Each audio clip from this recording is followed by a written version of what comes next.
E aí pessoal, tudo bem? Eu sou Renato Sapiro, advogado de formação, esportista nas horas vagas e pai da Olivia e do Mike, que são minha grande paixão.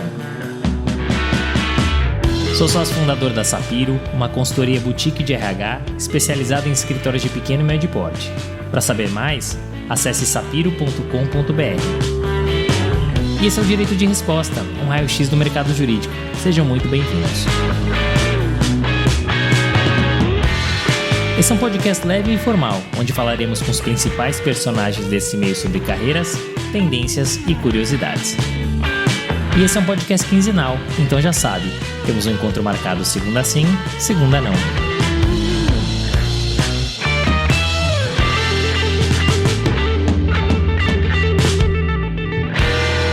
Senhoras e senhores, sejam muito bem-vindos a mais um episódio do podcast Direito de Resposta, episódio número 115. A gente vai se afastando do 100, ainda longe, mas chegando daqui a pouquinho no 200. E hoje com uma presença ilustre, Ivo Weinsberg. Prazer enorme te receber aqui. Obrigado por ter aceitado o nosso convite. Bom, Renato, eu que agradeço o convite, super divertido aqui para poder participar. E, sei lá, né? Fiquei feliz pelo convite, que é uma chance de contar uma história, né? Contar história é sempre bom. É isso, é o que o público aqui mais gosta, então muito bacana ter você aqui no nosso Direito de Resposta, que eu sei que boas histórias, eu sei que você tem, então... Folclore.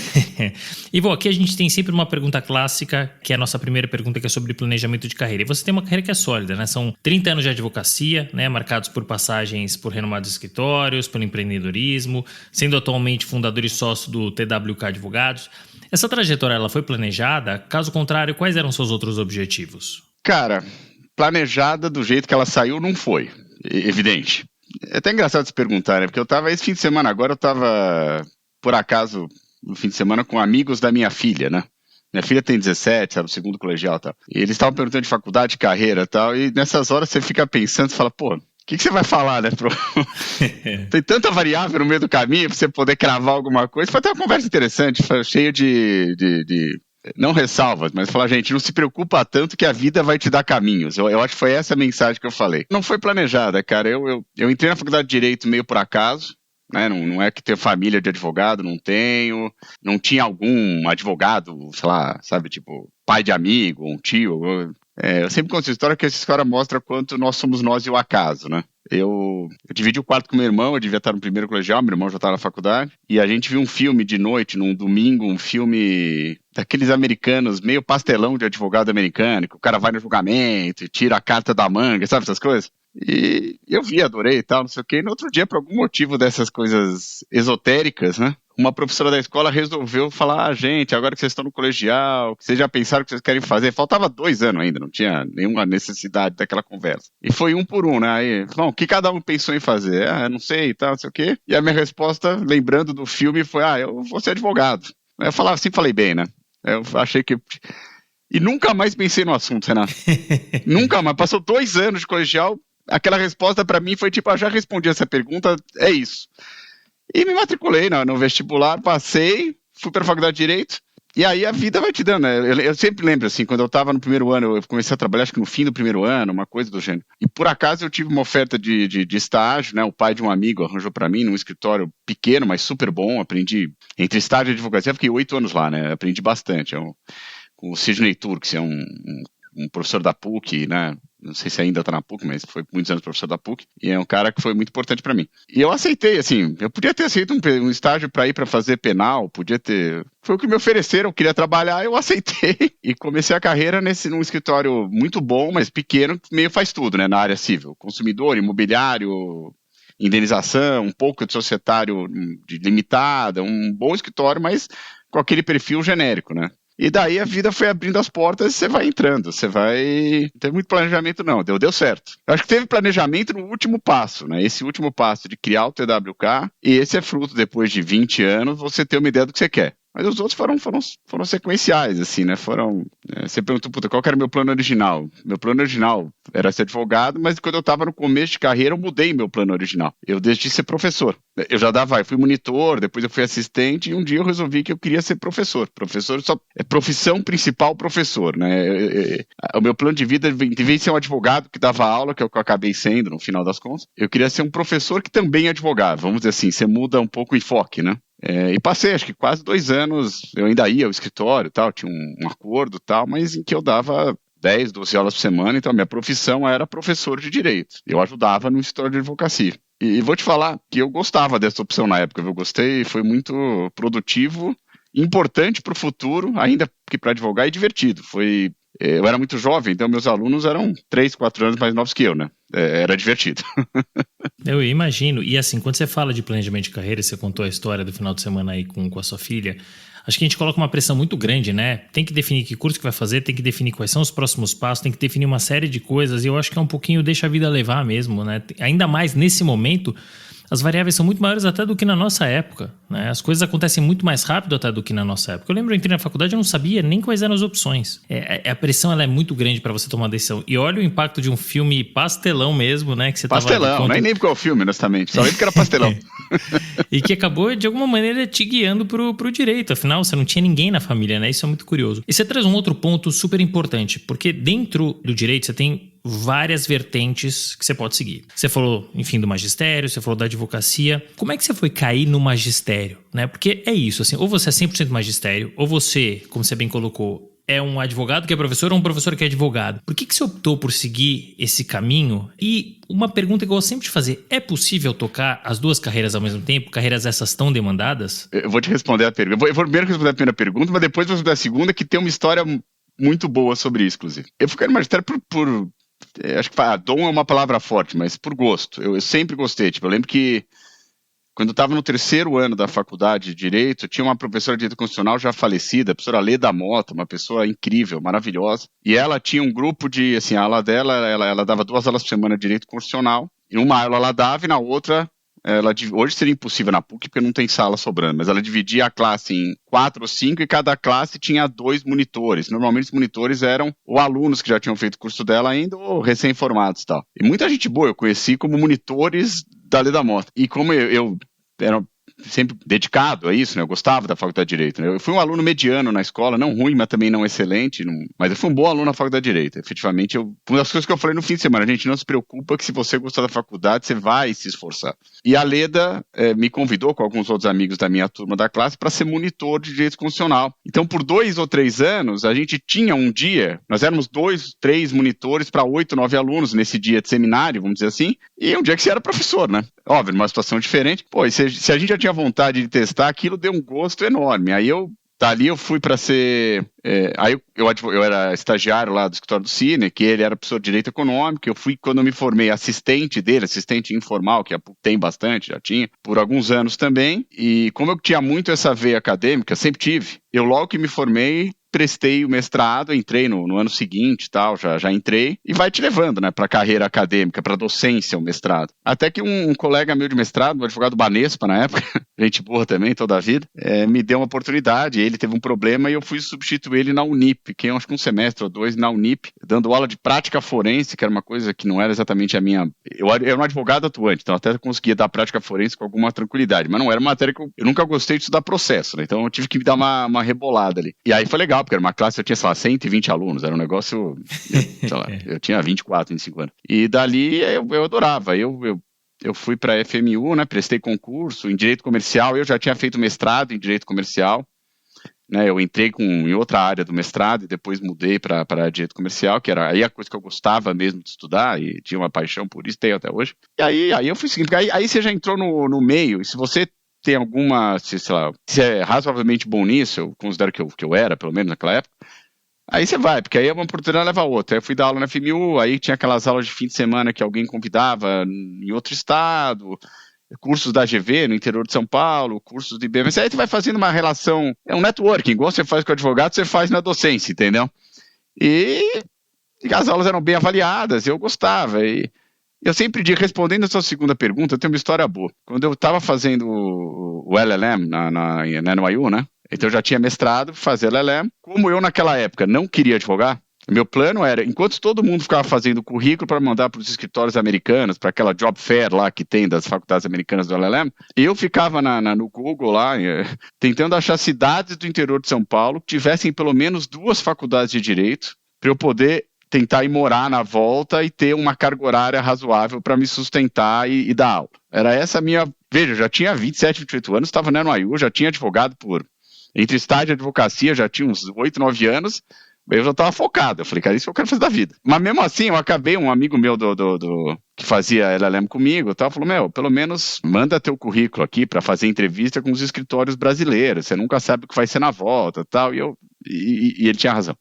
E eu mandei. Aí um desses escritórios, escritório grande, então você sabe aquela job fair, você vai de uma mesa em outra, né, tal, então tinha uns 4, 5 histórios brasileiros, tal, e um desses eu tava fazendo a entrevista, e tava um dos caras, um dos name partners do escritório, um cara bem mais velho, gente boa toda a vida, uma outra sócia, que eu acho até que era esposa, tal, e um cara que tocava o escritório deles em Nova York. Eu não vou dar o nome do escritório porque não vem ao caso, mas essa história é muito boa. E aí, no meio da entrevista, o cara olha o meu currículo, imagina, eu tô lá, eu tenho 27 anos, não sei. Aí tinha 2 livros publicados, dava aula, já tinha currículo, a FMU, a Unip, a assistência da PUC. Eu entendi a pergunta do cara. Ele falou, mas posso falar uma coisa? Você quer advogar? Você não é muito acadêmico para advogar? Eu, como não estava muito interessado no emprego, sendo super honesto naquele dia, pelo menos, eu dei uma resposta ivoniana, né? Uma resposta meio... Falei, cara, posso falar uma coisa para você? Com tudo isso que tem de acadêmico no meu currículo, eu não tenho nenhuma dúvida que eu devo ter mais de 3, 4 vezes o tempo de barriga no balcão que você tem. E é verdade. Aí o cara que era o dono do escritório, um cara muito famoso, dono de um escritório grande, naming, founding partners e tal, morreu de rir, falou, se deu mal aí, tirou o sarro do sócio dele, e aí até descambou a entrevista, porque a gente começou a falar de futebol, do time do escritório contra o time do... Mas dá pra ser. Muita gente se você vê aqui, quantos caras dão nome à história de advocacia são professores. Há histórias grandes de direito empresarial, que é uma área demandante de tempo. Então, uma visão que eu sempre tive, e meus sócios aqui têm, os mais sempre tiveram, tanto que todo mundo incentiva, é que a docência faz parte da profissão de advogado. Ela traz benefícios pessoais e corporativos. Muitos, não são poucos. Então, quando fala, aquela frase que fala, não, você não vai trabalhar, você vai dar aula? Não, eu vou trabalhar. Inclusive, não só um trabalho para a faculdade, como é um trabalho para o escritório. Porque eu viajei o Brasil inteiro dando palestra, né, em razão da minha atividade profissional e em razão da docência. O número de pessoas que eu conheci que depois tiveram casos com o escritório, sejam outros advogados, sejam administradores judiciais na minha área, sejam juiz, desembargador, o número de pessoas que eu conheci no mundo acadêmico e depois tive relações profissionais num caso ou em outro, é incontável. E a verdade é a seguinte, você não tem aquela velha, o Edson e o Pelé, né? Não tem o advogado e o professor, tem uma pessoa, ela faz as duas coisas e as coisas no direito se entrelaçam. Então, respondendo a tua pergunta, eu acho que dá, mas assim, você tem que estar no lugar que, se o lugar que você está trabalhando tiver uma visão, tipo essa pergunta, você não vai trabalhar, você vai dar aula, então ou você desiste da aula ou você troca do trabalho, porque aí não vai funcionar, porque o cara não entende, na minha opinião, errado, o que o mundo acadêmico no direito, eu não sei em outras áreas, traz para a atividade profissional, que não é pouca coisa, é bastante coisa. Então é um trabalho, faz parte faz parte da atuação profissional, e eu super incentivo aqui a dar aula e fazer, porque eu acho que a pessoa não só está aprendendo, pessoalmente ela gosta, tem que ter alguma vocação, mas vai gerar frutos. E não vai demorar. A minha história é que quantas vezes eu não entrei em gabinetes de juízo, de desembargador, sabe, que eu não conhecia pessoalmente, entrei tranquilo como advogado, humildemente, como sempre, eu sou um cara super tranquilo, e a pessoa fala para mim, professor, tudo bem? Você pode perder, óbvio, mas é um bom começo de conversa. Opa, excelente. Né? Pelo menos algum tipo de, não vou chamar de deferência, mas eu sei que você é respeito, tem um nome e tal. Então, assim, dá para ser as duas coisas, tem que ter algum instinto para as duas coisas e estar num lugar que te dê condição de atuar nas duas coisas, né? Eu podia dar 10 exemplos aqui de grandes advogados do mundo empresarial que dão aula e não dão pouca aula, não. E o cara para e vai preparar a aula e não marca a reunião no dia da aula, é um compromisso com uma instituição que é a sua faculdade, né? Mas é parte do aprendizado e da profissão. Não, sem dúvida. E eu gosto de fazer essa pergunta justamente por isso, porque de fato é um ganha-ganha. E não só isso tudo que você trouxe, que já é bastante coisa, mas, por exemplo, você está numa aula, né? Tudo bem que a aula aqui no Brasil ela é muito mais expositiva, mas você tem troca. Então, às vezes, você expõe um tema, o aluno te traz uma ideia que você nem pensou. E isso vai te ajudar no teu dia a dia, no trabalho. Às vezes você leva um caso e você discute com os alunos e surgem novas ideias. Então, isso é muito bacana também. E, infelizmente, eu vejo que alguns escritórios não é nem a parte de magistério, a parte acadêmica, não. O foco trabalha. O mais importante é trabalhar. Vamos bilar a hora, não estamos tanto preocupados com o acadêmico. Ok, eu entendi aí o que você falou. Então, peraí. Então, agora você quer abrir mão do acadêmico ou você vai estudar e vai para outro lugar? Porque, de alguma maneira, o escritório ganha também, né? Você tem um aluno, tem um profissional lá dentro que está se especializando, né? Você contou um pouquinho da NIU, né? Como é que surgiu essa oportunidade do LLM? Porque normalmente quando você fala em LLM, o pessoal vai lá da área empresarial, e você já não era tanto da área empresarial. Como é que foi essa experiência? E na volta, você conseguiu essas 2 faculdades do interior? Não, a NIU foi mais um passo objeto de zero tipo de planejamento, né? Eu sou amigo e era bastante amigo. Contar a história. Uma vez eu no final dos anos 90 resolvi gostar, pois um assunto que eu não me dediquei mais tanto, mas por um tempo me dediquei, que era direito e internet. Então eu dentro do Instituto de Advogado de São Paulo, que é a minha casa, o IASP, onde eu fui da Comissão de Novos Advogados, sou conselheiro, tenho uma história longa no IASP, é um lugar fantástico, né, de estudo do direito, de representação de advocacia. Eu comecei a organizar uns cursos sobre, era bem o início, né, de direito e internet, direito eletrônico e tal. Aí um dia um amigo meu, que era também ali do IASP, falou, ó, cara, Ivo, vai ter uma palestra lá na Sociedade Brasileira de Direito Público, a SBDP, não sei se ainda existe, era uma instituição que acho que o Carlos Ari tinha fundado e tal, de um menino que é um fenômeno nesse negócio de internet. Vai lá olhar ele, pode ir lá, eu que sou organizador, um dos organizadores dos cursos lá, vai. Ah, beleza. Eu ia para aquela época fazer qualquer coisa. Aí eu saí, fui até a Paulista lá, sentei ali para assistir, né? De novo, eu era jovem também. O menino só era mais jovem que eu, tipo assim, eu devia ter 26, sei lá, e o menino tinha 23, não sei, alguma coisa assim. O menino era Ronaldo Lemos. Foi professor da GV, hoje apresenta um programa de TV na Globo, um dos canais da Globo lá, não sei exatamente qual canal, um programa super sobre tecnologia, tá? Um cara muito inteligente, muito gente boa também, o Ronaldo Lemos. Aí o cara deu a palestra, eu falei, cara, o cara sabe demais, né? Muito mais que eu, inclusive. Mas muito mais, não dá nem pra começar essa conversa. Aí no intervalo eu tinha que sair, eu cheguei no Ronaldo, falei, prazer, sou o Ivo, estou organizando os cursos, tá, vamos almoçar. E aí a gente acabou organizando 2 livros juntos e outros cursos e tal. E chegou em determinado momento, a gente foi um outro dia, a gente já tinha virado amigo, organizado os livros, o primeiro, né, o segundo saiu depois. Ele falou, não sei o que, porque eu vou viajar, ele tá até no Spot ali na Paulista. Ele falou, eu vou viajar, eu vou morar nos Estados Unidos, eu vou fazer LLM. Eu falei, vai fazer o quê? Não tem a menor ideia do que você tá falando.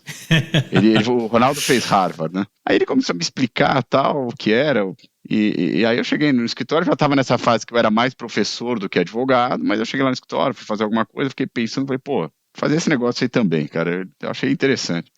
E aí, na época não tinha, era tudo online que nem hoje, você tinha que mandar um e-mail, o cara mandava uma brochura por cara, né? E aí eu deixei fazer meio da louca, porque o Ronaldo fez e falou, eu achei legal. Não tinha muito a ver com a carreira que eu tinha, porque assim, como professor não era muito necessário, nem como advogado de direito civil geral. Mas eu achei interessante, já tinha mestrado.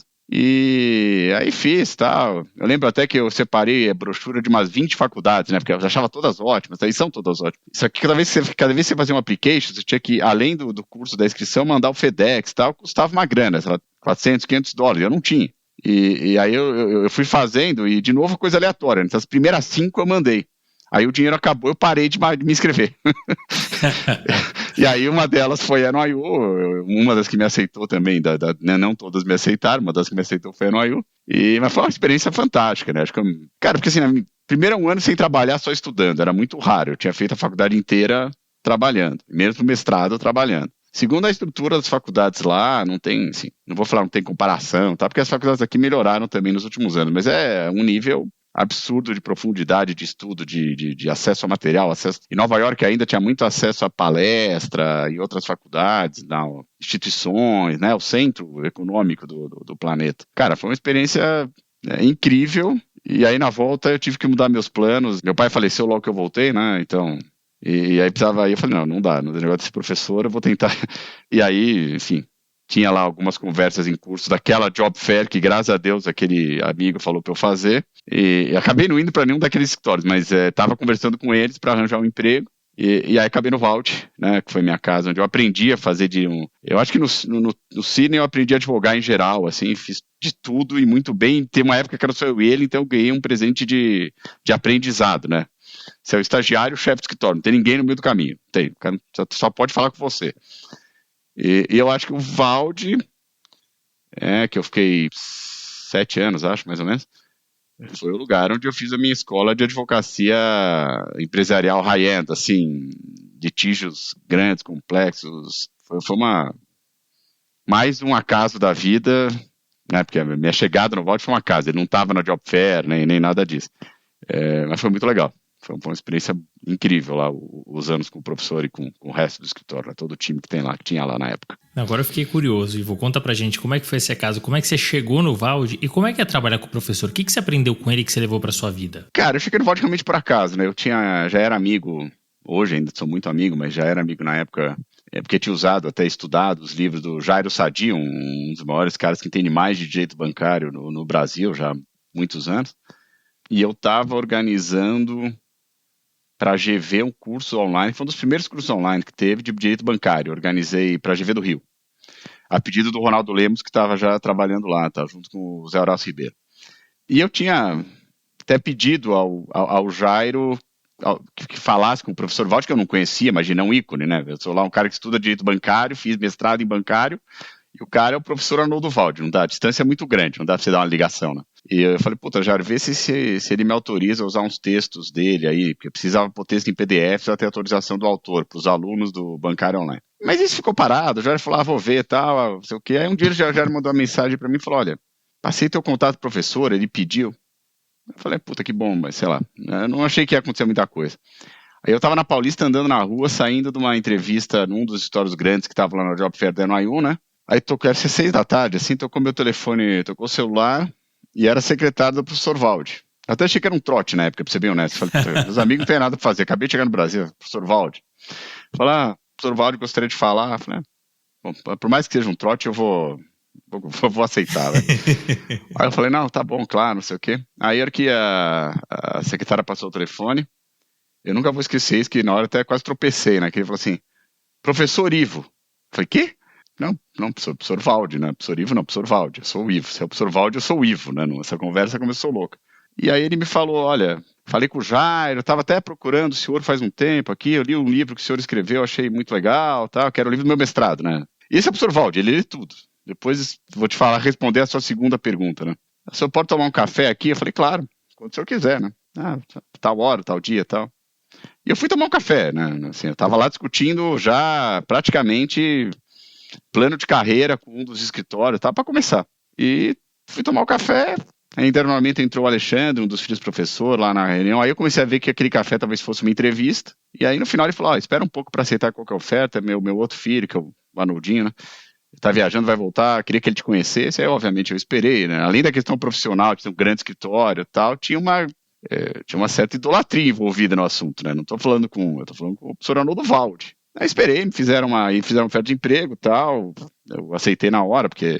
E é uma história engraçada, né? Meu pai eu aceitei a oferta do Valde uma quarta-feira. Na quinta-feira meu pai estava viajando, estava no meu sítio, e me ligou. Pá, não sei o que e tal, né?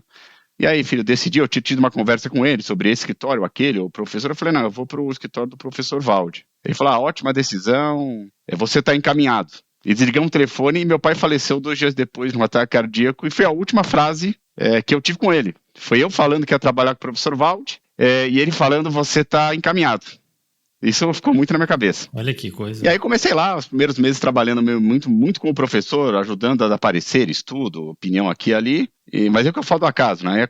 Apareceu um caso antitrust, ele pediu para eu revisar uma petição, eu revisei, ele gostou, ele pediu para eu despachar no CAD. Eu tinha estudado antitrust no NYU, né? Por isso que ele pediu para mim. Aí as coincidências da vida que a gente começou falando. O conselheiro do CAD na época era um cara que era da PUC, professor da PUC, que eu conhecia. Aí me recebeu bem e tal. Consegui uma liminar, era uma briga muito grande, a briga da Brasil Telecom com a Telecom Itália e tal. Negócio das maiores brigas da época ali, né? Conflitos do Opportunity e tal. E aí deu certo aquela história, e aí o professor, o Cícero, falou, não, acabou essa história de ficar só aqui, vai advogar, que aparentemente você é bom nisso. Mas me deram toda a chance do mundo, tá? E trabalhar com professor, cara, tem uma parte que é difícil, ele é muito simpático e muito legal, então não dá pra falar mal dele, é impossível. O cara, assim, pelo menos comigo lá, sempre muito educado, muito simpático, até pra dar bronca ele tinha muito jeito, né? Eu nunca me vesti bem, né? Essa é uma qualidade. Hoje eu digo que eu ganhei, porque ninguém mais usa gravata, mas na época era só eu. E aí, dentro do escritório, os primeiros dias eu fui de terno e gravata, e com uns meses eu tirei a gravata pra subir e falar com ele ficava em outro andar, e eu falava muito com ele, porque eu estava muito perto dele. Aí, uma vez subi sem o terno, só com a caminha. Aí um dia eu fui. Hoje é normal, na época eu fui pro escritório só com tipo calça de sarja lá e caminho. Não levei nada. E subi pra falar com o professor Valde assim. Aí ele falou comigo e em vez de me dar uma bronca, na saída ele falou assim: doutor Ivo, hoje não é casual day. Tipo assim, era tipo, olha, agora você exagerou, volta pra trás aqui, pelo menos vem com o terno sem a gravata que eu deixo. E ele era muito assim, é difícil de descrever, né? Porque o cara é muito inteligente e conhece muito direito. Uma história eu conto sempre. Uma vez eu tava andando no escritório, tocando os meus casos lá, tal, e aí tinha um caso que tinha que dar uma opinião, etc, tal. E eu falei, pô, professor, dá a sua opinião aqui pra mim, num caso assim, você acha que dá pra fazer assim, assado? É um negócio contratual. Ele falou, ele tava andando apressado, ia entrar numa reunião, ele falou, não, interessante o caso, tal. E aí foi andando, tal. Aí eu continuei fazendo minhas coisas, isso era uma quarta-feira. Aí chegou no sábado, eu lembro que eu viajava pra Curitiba, minha esposa é de Curitiba, eu viajava muito pra lá, né? E eu dava o telefone dela pra ele, porque naquela época os telefones de São Paulo não pegavam direito em Curitiba, então eu deixava ele com o telefone celular da Miriam. Aí toca o telefone, eu tava lá no litoral do Paraná, a Miriam falou, olha, acho que é pra você de São Paulo aqui e tal, atendi o telefone e era o professor Valde, num sábado de manhã. Falei, tudo bem, tudo. Aquela pergunta que o senhor me fez no corredor na quarta-feira, eu lembrei que eu tinha lido alguma coisa que podia ser útil para desenvolver uma tese, achei aqui um livro do autor francês, não vou lembrar o autor agora, e eu acho que você pode usar ele, eu separei para você aqui passa na minha sala, assim. O direito fica na cabeça, né, ele é muito inteligente, gosta muito de direito, e, assim, é uma cabeça brilhante, né, assim, eu sou meio suspeito, eu acho que minha opinião aqui, e eu posso ser enviesado, né, assim, é um cara completo, né? O cara foi um grande professor, assim, um inacreditável professor, tem textos, livros, etc. E foi um grande advogado, é um grande advogado. A pessoa está com saúde ainda, graças a Deus.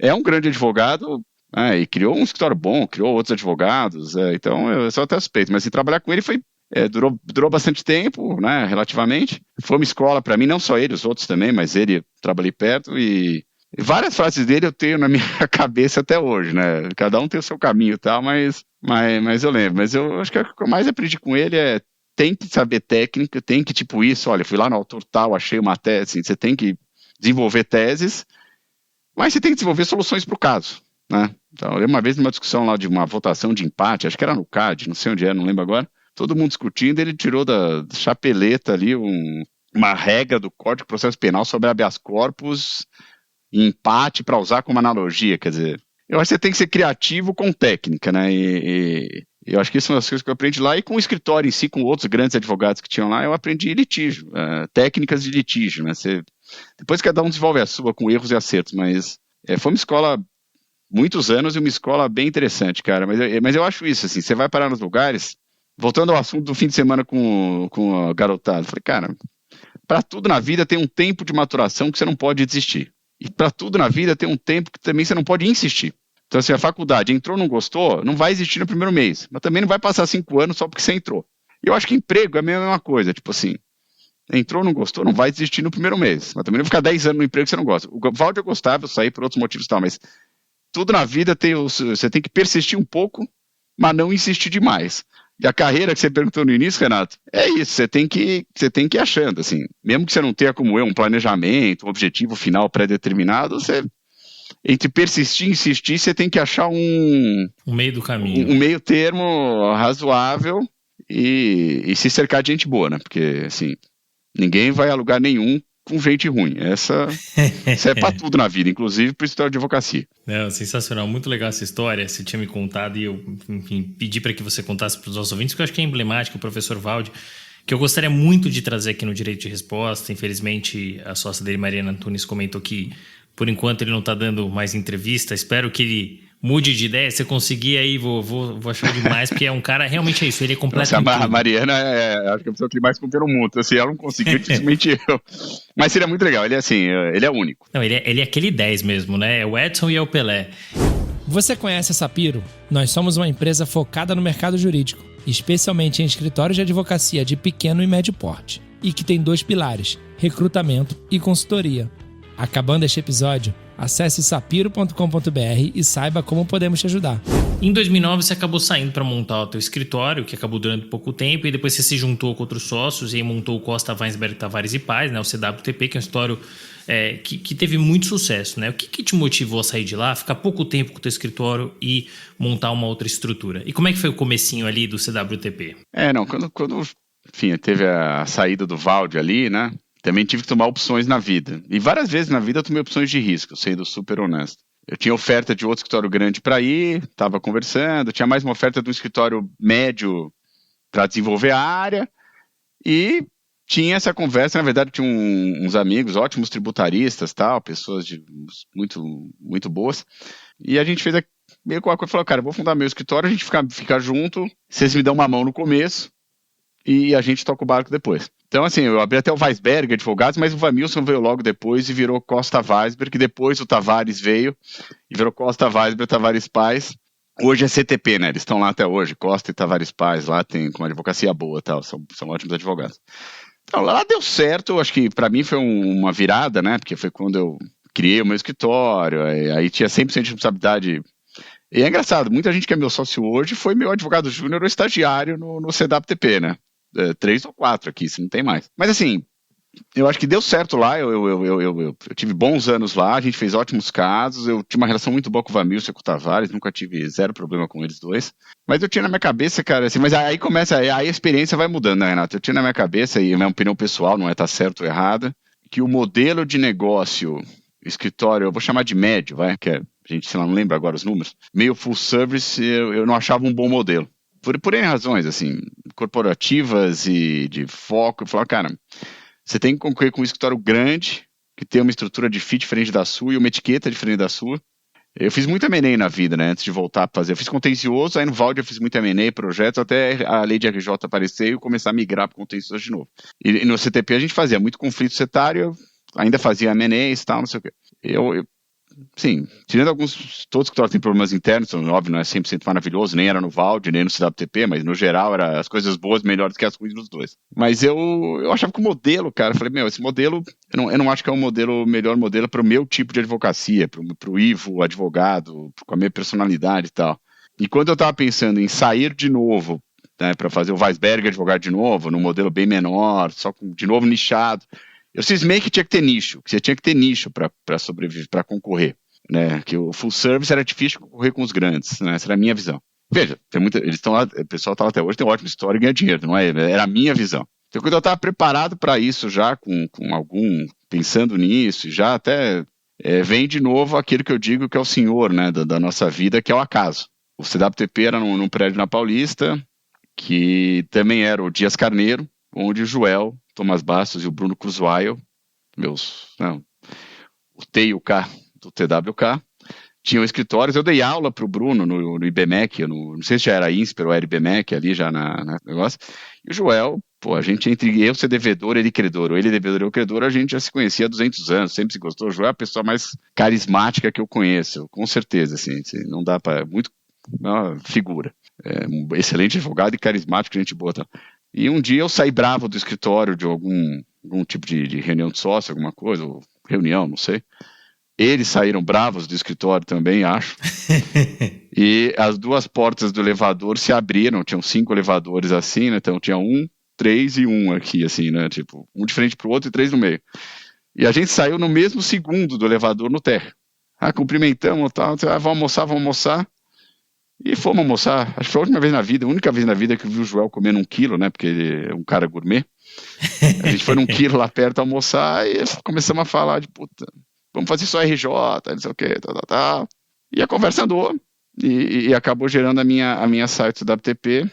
Aí eu acabei indo pro Dias Carneiro, que era onde o Joel tava, ele me falou, vem pra cá, eu falei, vamos sair, vem pra cá. Dias Carneiro a gente ficou menos tempo, era também um ótimo escritório, o Thiago lá, ótimo advogado, o Thiago Flores, né.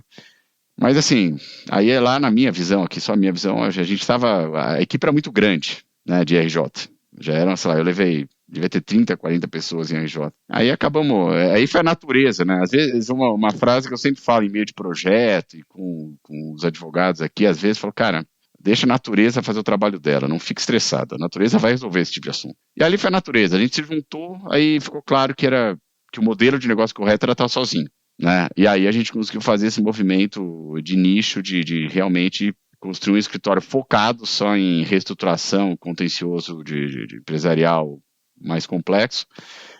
E aí a gente conseguiu fazer realmente o que eu chamo de nichar direito numa ótima ambiente, numa sociedade bem estabelecida, né, com valores comuns. Aí você que é um expert nesse assunto, você não é fácil na sociedade, né? A gente criou algumas regras quando se juntou, poucas. O resto a gente decide no almoço, cara, porque se não decidir no almoço a gente não tem uma sociedade. E funcionou até hoje super bem, porque todo mundo tem os mesmos valores pessoais e corporativos. Mas nichar foi um movimento, assim, de novo, eu arrisquei, né? Eu podia ter ido para o escritório grande quando eu saí do Valde, seria mais seguro, não fui. Quando eu comecei o CWTP, eu tive uma oferta para assumir uma posição num banco, e o presidente do banco foi me chamando 5, 6 vezes lá, ofereceu contratar todos os advogados que eu tinha contratado, que eu falei que estava começando no escritório, já tinha contratado gente, me ofereceu em grana, assim, eu tinha que pagar meu apartamento, eu era tinha tido filho, né? Filha, né? Minha filhinha.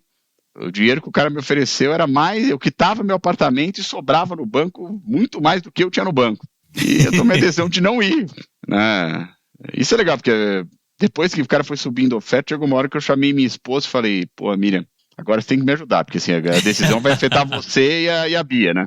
E aí ela falou, não, pode tomar a decisão que você quiser, que eu jamais, mesmo se der tudo errado, eu jamais vou falar que a decisão foi errada, tá? Vamos fazer o que você achar melhor, o que você achar que vai te deixar mais feliz. E aí eu insisti no escritório em vez de ir, porque financeiramente era uma oferta muito boa, mas que hoje é mais fácil vir aqui porque deu certo, não sei se a decisão foi a mais correta, mas tem que tomar risco. Essa é outra coisa que eu falo, assim. E tomar risco não é só isso, tipo, abrir mão de dinheiro por uma ideia mais fixa e tal. Mesmo quando você fala, você vai escolher entre 2, 3 empregos tal, você está tomando risco. Você tem que tomar risco e faz parte, né? A advocacia é muito romancizada, o advogado, blá, blá. Mas é um business, com seus critérios, etc. Mas é um business. Então, volta para aquele negócio do insistir, do persistir. Tem que achar. E torcer para dar certo. Não é isso, é claro, é sempre arriscar, mas me chama a atenção porque assim, eu percebo que ele tinha uma visão muito clara e até um propósito. Olha, é o nicho. Então assim, quem decide por dinheiro pode dar certo? Pode, mas dinheiro tem que ser uma consequência. Se você decide baseado nas suas ideias, ideais, enfim, princípios e mesmo propósito, a chance de dar certo aumenta, o risco é menor e aí você pode ter como consequência ganhar dinheiro, que é o movimento que você fez.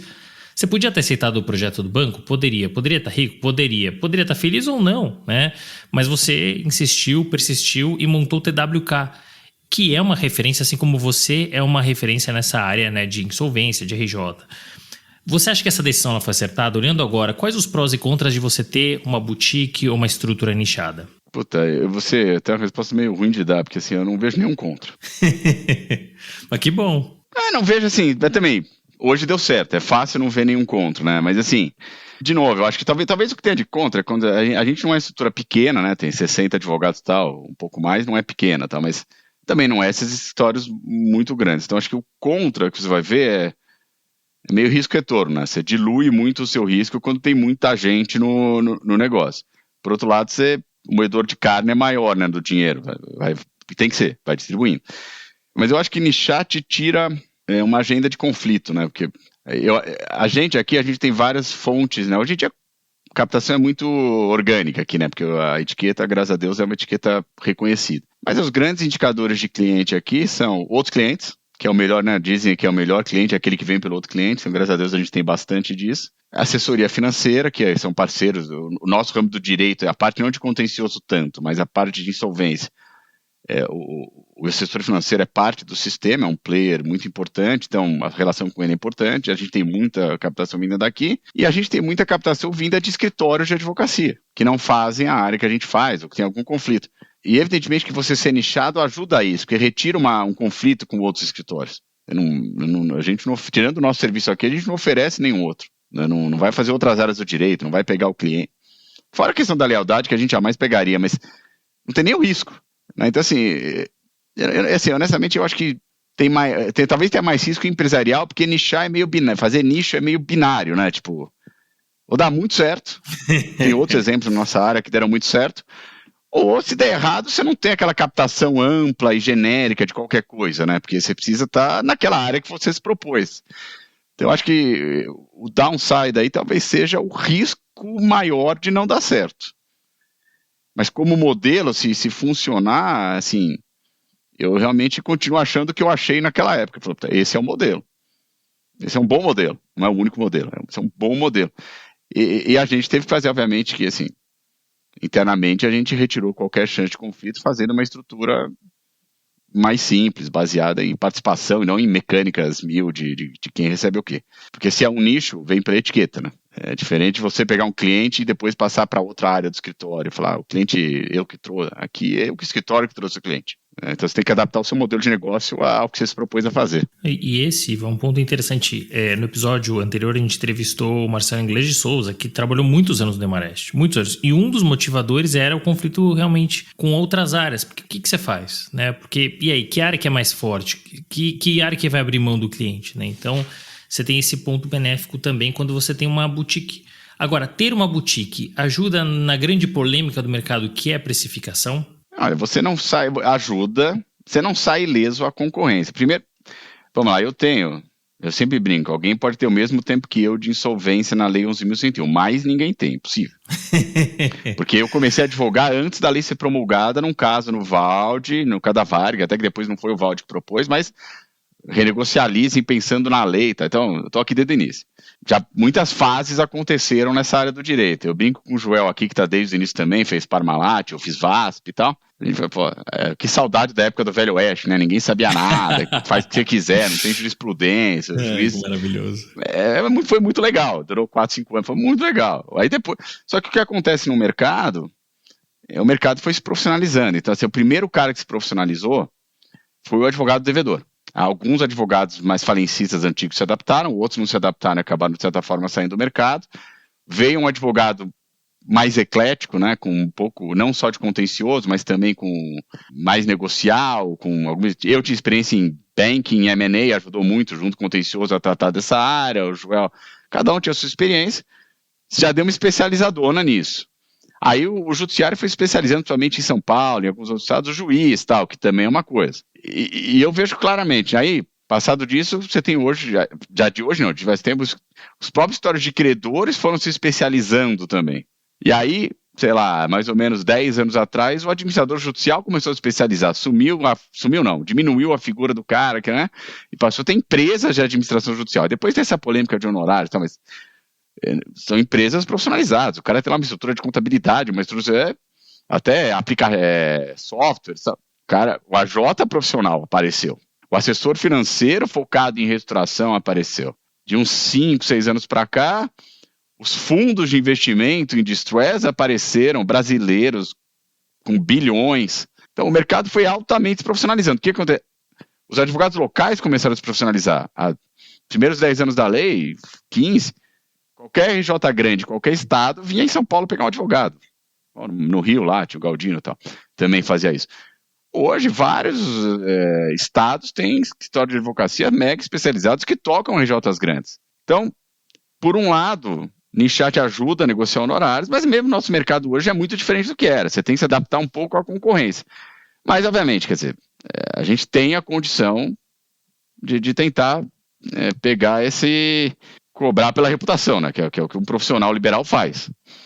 E de novo, aí vem a ver com o modelo de negócio, né? Tipo, a gente tem uma regra aqui que é não crescer. Como o mercado está bom há muitos anos, você consegue não crescer, qualificar muito mais o teu escritório, porque em vez de contratar mais gente, você só foca em gente melhor, né? E consegue lidar melhor com essas discussões Agora, o mercado é concorrido, não, assim. Agora, assim, de novo, quando você consegue nichar e ter uma etiqueta, serve não só para a gente, para outros escritórios, evidentemente, tem até um certo limite de competição que você vai, e de um certo limite você não vai mais. Você fala, bom, agora ok. Aí é uma opção a opção é sempre do cliente, né? É o que eu digo, se o cara quiser contratar só por honorários e não levar em conta outras coisas, é improvável que qualquer boutique de nicho, tal, não sei o quê, com bem conceituada seja no final a escolha. Mas faz parte, quer dizer, você tem que contar que vai ter quem escolha, óbvio que o honorário sempre conta para o cliente escolher, mas que escolha outras coisas também. Mas assim, eu acho que a gente está um pouco melhor que... É aquela questão que eu te falei lá, escritório full service, a competição é muito diferente.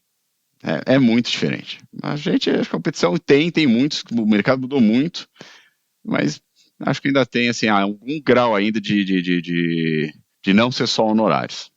Você falou agora da precificação, como é que ela impacta por você estar no mercado nichado. Mas você falou sobre a segunda polêmica, ou grande polêmica do mercado, que é a atração e retenção de talentos. Você falou, olha, aqui meu objetivo não é crescer, mas eu preciso qualificar cada vez mais o meu escritório. Como é que você faz nessa outra guerra que é atração e retenção de talentos? Como é que vocês fazem? Qual é a conta que vocês usam aí para atrair e reter os melhores talentos? Cara, atrair você nunca sabe. A gente tem alguma atração natural, como outros escritórios que estão bem conceituados no seu nicho, que é o cara que quer trabalhar aqui. Então isso já ajuda muito. A gente recebe, sim, então isso ajuda. Eu acho que depois, assim, você tem que saber reter.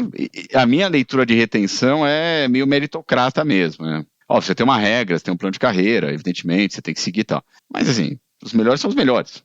Você tem que fazer aquela pessoa saber que ela está sendo reconhecida. E ela só sabe que está sendo reconhecida de dois jeitos, né? E pelos dois jeitos. Não necessariamente um é maior que o outro, depende muito da pessoa. Boa remuneração, né, evidentemente. E reconhecimento expresso mesmo. Elogio, oportunidade. Aí aqui é assim, a gente tem um exemplo em casa, né, que eu te falei, a gente tem hoje 3 sócios que dão os nomes do escritório, mais um que já se formou logo no início, que veio comigo estudar TP, o Ricardo, um advogado contencioso muito bom. Os outros todos aqui, tirando um sócio, tirando um que foi uma contratação, não foi sócio lateral, mas foi uma contratação já lateral como sênior, depois virou sócio, os outros têm carreira no escritório, seja comigo, seja com o Joel, em outro escritório e nesse, o cara é de advogado júnior Os caras chegam aqui no sênior, ganhando bem no final, chegam em sócio. Então acho que é um exemplo em casa, né? É o melhor exemplo que você pode dar. Falar, aqui tem oportunidade. Mas, gente, a advocacia é normal, a vida assim, teve muita gente que saiu daqui, teve gente que saiu daqui e foi abrir escritório, e a gente indica cliente para a pessoa que foi abrir escritório. Não é um crime, né? Se sair pela porta da frente, não desejo tudo de melhor, inclusive é parceiro. Nós temos advogados aqui que foram os advogados, saíram em algum momento por algum motivo, abriram escritórios e nós até hoje temos caso juntos, né?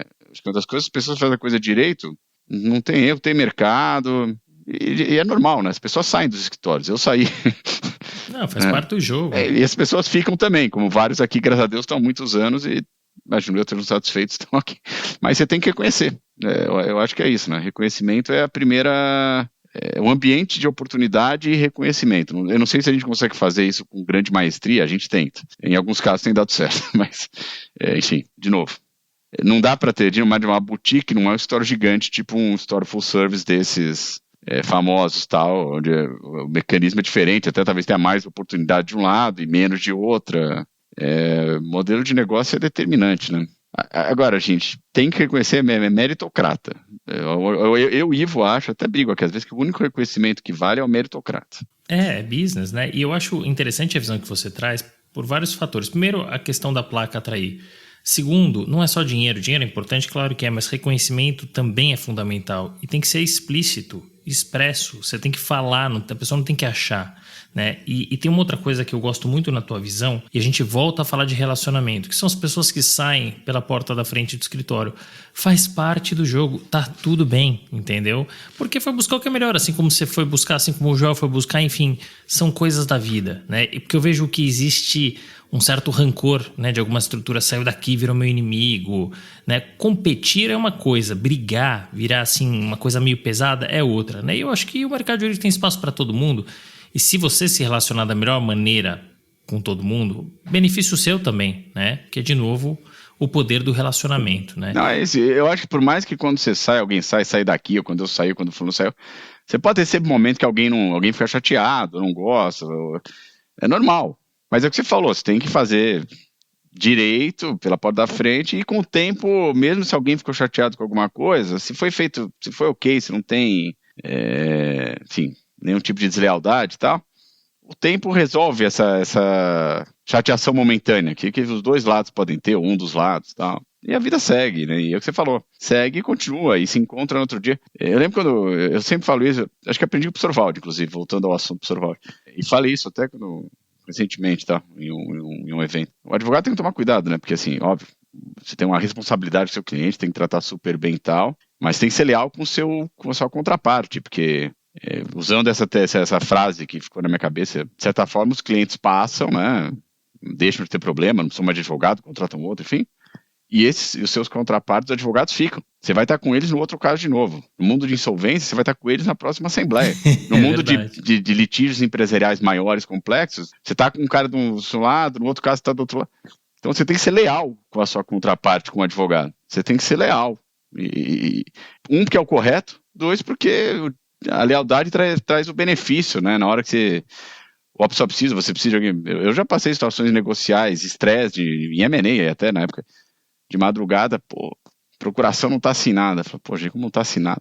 De chamar o sócio do escritório e falar, cara, é o seguinte, você me garante que vai assinar? Não ser o cliente, você. O cara falou, não, garanto. Falei, tá bom, então vamos fechar. E o cara entregou no outro dia o negócio assinado, porque você tem uma relação de lealdade com a contraparte.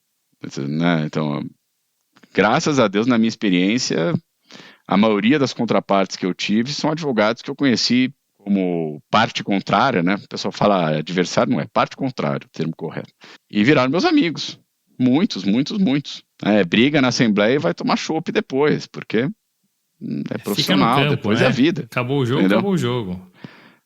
Mas, cara, muita gente não... Assim, não muita gente, mas tem gente que leva muito pro pessoal, sabe essas coisas? Óbvio, se alguém fizer uma coisa errada, você leva pro pessoal, obviamente, tem caso de caso, né? Tem que ver o que aconteceu, mas em geral você tem que fazer essa separação e ser muito leal com as suas contrapartes, né? Essa é uma dica que você fala, puta, quer ser um bom advogado? Fala, cara, a primeira coisa, você pode ser agressivo, você pode brigar pelo seu cliente, tudo. E faz parte, deve, inclusive. Eu não sou um cara calmo, evidentemente. Na vida pessoal até sou mais, mas na advocacia. Mas não seja desleal. Não seja desleal. Você tem, assim, o advogado do outro lado está trabalhando também. Você pode ganhar, pode perder, ele pode ganhar, ele pode perder no caso de litígio. RJ é uma grande negociação, você tem que... E quantas vezes não é os advogados que convencem os clientes a fazer um acordo, trazem uma razoabilidade. Então, assim, você falou em dicas de carreira aí, se eu puder dar alguma, uma delas seja leal com a sua contraparte. Ela vai estar lá sempre. E quanto mais leal você for, mais ela vai ser benéfico para você no futuro da sua carreira. Eu gostei muito, Ivo, porque a gente sempre se pauta muito no cliente. É claro que a gente tem que atender bem o cliente, mas eu não me lembro alguém que tenha me trazido um conselho como esse que você trouxe agora, de o cliente passa, a contraparte não. Né? As pessoas com quem você lida no mercado serão as mesmas. Então é muito interessante e só reforça o que o advogado tem que ter, não só os advogados, as pessoas, lealdade, ética, sabe, agir da maneira correta, né? Como você gostaria que o outro agisse com você. Então, muito interessante quando você traz isso. São 30 anos de advocacia, né? Você falou do M&A, você falou de reestruturação, de insolvência, enfim, de atuar lá desde antes da lei de RJ. Teve algum caso que te marcou mais? E se sim, por quê? Eu acho que alguns casos marcaram minha carreira, né? Pro bem e pro mal, assim, para mim mais pro bem, mas de qualquer jeito. Se eu tivesse falado de 3, 4 casos que marcaram para mim como experiência, assim, que de alguma forma ou me catapultaram, tal, de alguma área, eu acho que esse primeiro caso que eu citei lá, que foi o caso da Brasil Telecom, né? Como advogado quase que júnior, o pleno, do Valde, que eu participei, tinha outros sócios envolvidos, evidentemente, não estava na minha batuta, mas me marcou muito. Eu vi uma realidade empresarial foi marcante. Ainda no mundo de conflito, casos, né, da Casas Bahia com o Pão de Açúcar, tá, que eu entrei depois, aí teve que refazer o negócio, e briga, e reacorda, uma negociação muito, muito dura, muito longa, e aí virou anos e anos e anos, porque continuou uma vida societária e tal. Conheci muita gente nesse caso, que hoje são meus amigos, que eu indico clientes, estavam de um lado, estavam do outro, tal, é o exemplo que a gente estava falando. Mas foi um caso muito marcante para mim, muito importante. Foi um caso que aconteceu logo que eu criei o CWTP, né? Eu junto com o Vamilson, com o Tavares e tal. E foi importantíssimo. Acho que em RJ tem vários casos que me marcaram, porque a RJ é um caso muito pitoresco, né? Cada caso tem um... o primeiro que eu fiz no Valde ainda, né? Junto com os sócios lá, mas como um dos advogados responsáveis pelo caso, que foi a RJ da VASP, né? Me marcou muito, que era um negócio gigante, ninguém conhecia a lei, Velho Oeste completo, aviação, que é uma das coisas mais difíceis para fazer em RJ. Eu fiz outras depois, e é muito difícil. E acho que a VASP me marcou bastante no começo de carreira. Aqui no TWK já teve vários casos o caso da Atos aí pelo Lone Star, da tomada hostil de controle, foi um caso que me marcou muito. Tem casos em andamento hoje que me marcam muito, são casos gigantes, né? Mas assim, todos esses casos, acho que alguns você guarda como momentos importantes da sua carreira, entendeu? Assim, mas assim, vários, que é nessa área, legal como você tem tanto a época que eu fazia mais M&A, né? Mas sempre um M&A meio contencioso, né? Nunca foi um M&A muito clássico. Até hoje em solvência, nesses litígios empresariais, né? It's all about people, né? Você lida muito com pessoas, né? Você tem que tentar entender a pessoa. Errei muito, né? Tentando entender pessoas, ou me postando errado, tal. Mas é a vida. Então, e aí voltando até o começo da nossa conversa, né? Isso é uma coisa que até da aula ajuda, porque da aula também você tem que lidar com pessoas o dia inteiro. Então, quanto mais você está acostumado a lidar com pessoas, veja, eu não sou uma pessoa muito social, mas profissionalmente eu tenho que lidar com pessoas, eu faço o meu melhor. Também ajuda a falar, ajuda a entender, ajuda a ter um pouco de bom senso de quando apertar o calo ou não. Então, essas áreas são todas muito ligadas, apesar de toda a técnica e processos e negócios são muito ligados a pessoas, né? Você faz uma negociação, sei lá, acho que a maior reunião que eu fiz na vida, mais longa, sem parar, assim, tô falando de dia, 36 horas. Uau, sem parar? Cara, 36 horas, se você brigar muito com as pessoas, você morre, né? Não, isso foi uma das reuniões para fechamento, mas durou 36 horas. A reunião começou meia-noite no Rio de Janeiro, marcada para começar meia-noite, que a intenção era chegar até 10 da manhã para os clientes assinarem. Foram assinar no outro dia às 3 da tarde, sei lá, uma coisa assim. Uau! Aí um dorme no sofá, Não, e outra coisa, né? Uma coisa importante, não falei, mas eu tive uma parte da minha carreira que eu fui officer de fundo de investimento, né? Junto com um advogado, tinha as duas coisas. E ali eu vi uma coisa, cara, assim, advogado ajuda muito e atrapalha muito, né? Vendo de fora e tal. Foi uma experiência boa também. Quando você faz arbitragem de hábito, você vê a pessoa advogando, você aprende. Então, não existe assim, não é uma profissão que você faz uma coisa, você faz um treino e você resolve. Eu acho que você tem que se preparar, tem que estudar, tem que se dedicar tempo, mas você vai pegando inputs de um monte de coisa e tentando usar na outra, e se você conseguir, você tem um caldo aí, um negócio que funciona. E voltando ao fim de semana com os adolescentes, em outra conversa aí com as amigas da minha filha, com a minha filha, não sei o que, tava conversando sobre o passado, o pai do fulano estudou com você, estudou, o que ele faz? O cara é CEO, não sei do que, aí o outro, óbvio que as pessoas focam nos casos de sucesso, né, Renato? Okay. Claro. E ainda bem. Mas você era bom aluno, e o cara era bom aluno, né? Eu falei, gente, cada história é uma história. Tem cara que era bom aluno e deu certo profissionalmente. Tem cara que era bom aluno e deu errado. Tem cara que era mau aluno, mas deu certo profissionalmente. O cara tem tino comercial, ou na faculdade virou um bom aluno. Você vai achar todo tipo de combinação entre, na visão deles que estão estudando, né, bom aluno e sucesso profissional. Tem todas, você vai achar vários exemplos, né, evidentemente. Eu falei, cara, mas eu garanto para vocês, das histórias que eu conheço e das que eu não conheço, que tem um elemento comum em todas essas histórias. Aí eles falaram, qual? Eu falei, esforço. Tem esforço. De fato. Pode ter sorte só, mas a sorte normalmente só vem para quem tem um pouco de esforço também, ou muito. Então eu falei, o que quer que seja que vai fazer, cara, tem que ter esforço, tem que ter, é o que eu falei, hoje, graças a Deus, tem muito esforço, mas tem muita gente melhor que eu aqui. Minha filha era pequena, esse é esforço, né, você vê pouco, você trabalha 18 horas, 20 horas, tá? Então eu falei, gente, o comum dessas histórias de sucesso, se for analisar, é esforço. O cara pode errou e depois acertou, deu certo, depois deu errado, depois deu certo, mas tem esforço. Eu acho que assim, a melhor dica de carreira é esforço. Sensacional. O resto, você vai surfar conforme a onda, o acaso, o destino, a coincidência, o amigo, tal. Antes e depois disso, tem esforço. É isso. É o meu resumo. Nada vem de graça, Ivo, nada vem de graça. Então as pessoas... É o que eu sempre brinco, obviamente que dinheiro não significa sucesso, mas como é que você ganha dinheiro rápido? Ou você ganha na Mega Sena, ou você herda, ou você rouba. Não tem outro jeito, né? Não tem... Então assim, você tem que realmente se esforçar, se dedicar, e a nossa profissão, a carreira do advogado, é uma carreira que demanda esforço e não pode parar de estudar, né? Atualização constante, né? Porque você muda a legislação o tempo inteiro. Então, veja, você que é advogado há tantos anos, teve uma mudança de lei em 2005 que te impacta até hoje, que você continua estudando a cada mudança, né? Então, é interessante ouvir essa tua visão, né? Muda o judiciário, né? Às vezes muda a lei, mas muda a forma de pensar, o enfoque, né? Muda a cultura. É isso, tem esforço, cara. Foi muito engraçado, porque esse fim de semana a gente tava falando de carreira e eu tive essa conversa com adolescentes que ainda vão prestar, né? Mas assim, me fizeram pensar, né? Ainda bem que a gente marcou essa semana, hein, Ivo? Se a gente tivesse marcado semana passada, não teria esses exemplos. Mas é bom, porque é o que você falou, né? A pergunta seja do aluno, seja no caso aqui não são meus alunos, mas são alunos de escola, te faz pensar, né? Boa pergunta, né? Foram várias boas perguntas pra você tentar pôr na sua carreira e falar, puta, que conselho você dá? Não dá pra dar muito conselho na vida, mas você dá pra dar algum. Eu acho que um é esse, né? Esforço e se adaptar ao que vai acontecendo da melhor forma possível. Isso ajuda muito. Não, muito bom. Você falou bastante, Ivo, dessa carreira como PJ. Enfim, como é que você cresceu, enfim, o que te trouxe até aqui, que vai continuar certamente levando com muito sucesso. Mas quem é o Ivo na PF? O que você gosta de fazer? Não, na PF a definição é simples, né? Eu sou o cara que brinco aqui, né? Quando eu falo que eu me fiz mal, que é verdade, mas também que eu sou assim, né? Eu prefiro lá o fritos e assados lá, que é bom, mas é quando eu morava no Brooklyn, do que ir num restaurante chique aqui no Paris, sabe?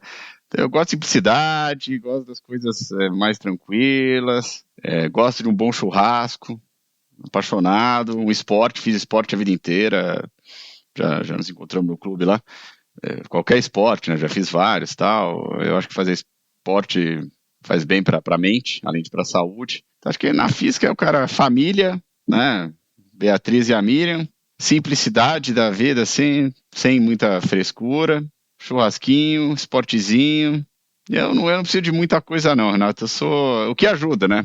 Você conhece aquela história bom, essa história cada religião conta do seu jeito, né? Enfim, mas podemos contar, você perguntar pro judeu católico, vai falar, cada um tem um exemplo similar, mas né, que acho que o médico lá, muito famoso, sei o quê, pergunta a sapateiro se ele é feliz, sei o quê, tal, não sei o quê, aí fala tudo que ele tem, o carro, a TV, a viagem, tal, o quê. Aí o outro vira pra ele e fala assim, cara, mas eu tenho uma coisa que você não tem. O cara falou o quê? Falei, o bastante, o suficiente. Eu acho que a vida é isso. Cada um tem o seu objetivo, você falou. Então, se você tem o suficiente, você tá feliz, entendeu? É isso. Eu, na minha visão de mim mesmo, sou um cara simples, acima de tudo. Espetacular. Foi tão bacana essa resposta. E você já trouxe tantos conselhos que eu nem vou pedir mais um conselho, porque essa resposta já foi um conselho por si só. Ivo, eu queria te agradecer imensamente. Que bate-papo legal, cheio de boas histórias, que é o que a gente mais gosta. Enfim, um bate-papo agradável, divertido. Olha, foi muito bom te receber por aqui. Obrigado por ter aceitado o convite aqui do Direito de Resposta. Eu que agradeço aqui. Parabéns pelo trabalho, pelos 115 episódios a caminho do 200. E espero que você continue com o mesmo sucesso aqui, trazendo esses bate-papos, as informações. É muito legal. Eu que agradeço ter a oportunidade. Fim de papo. Se você gostou, recomenda para seus amigos. Se não, fala comigo que eu quero te ouvir. Até a próxima.